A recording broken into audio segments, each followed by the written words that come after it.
Wenn du Unterstützung brauchst bei der Planung von deiner nächsten Reise nach Mexiko, dann lade ich dich ein, mir eine Nachricht zu schreiben. Ich helfe dir gerne bei deiner Reiseplanung für deine nächste Reise nach Mexiko.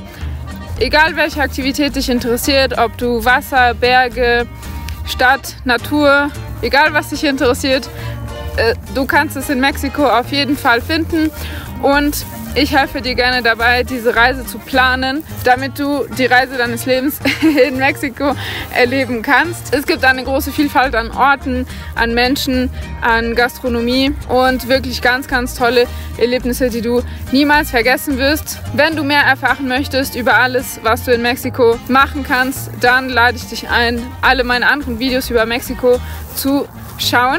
Und wenn du neugierig geworden bist durch meine Umgebung, dann schau auf jeden Fall das Video über Michoacán, Morelia, Pátzcuaro, Tzintzuntzan und Capula und Quiroga. So viele Orte haben wir besichtigt und ich würde mich sehr freuen, dich auch dort hinzubringen. Bueno, aquí la pasamos muy rico, increíble en Pátzcuaro. Ya nos vamos a ir al siguiente lugar. Quédense con nosotros porque les va a gustar los lugares que vamos a seguir conociendo por aquí.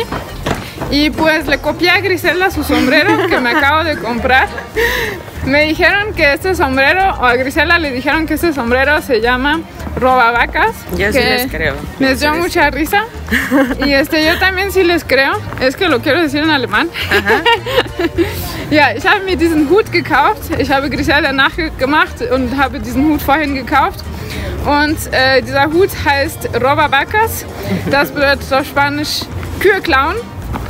Und ich finde das ziemlich witzig, das ist ein Hut, um auf dem Feld zu arbeiten, damit man eben sich sein Gesicht vor der Sonne schützt. Und ja, das heißt, ich trage gerade gestohlene Kühe auf dem Kopf, könnte man sagen. Und wir verlassen jetzt Pátzcuaro. Wir hatten eine sehr, sehr schöne Zeit hier. Ich würde am liebsten eine Woche hier bleiben. Aber wir haben noch einiges vor, also bleibt dran, denn es bleibt super spannend und spaßig. Viel Spaß!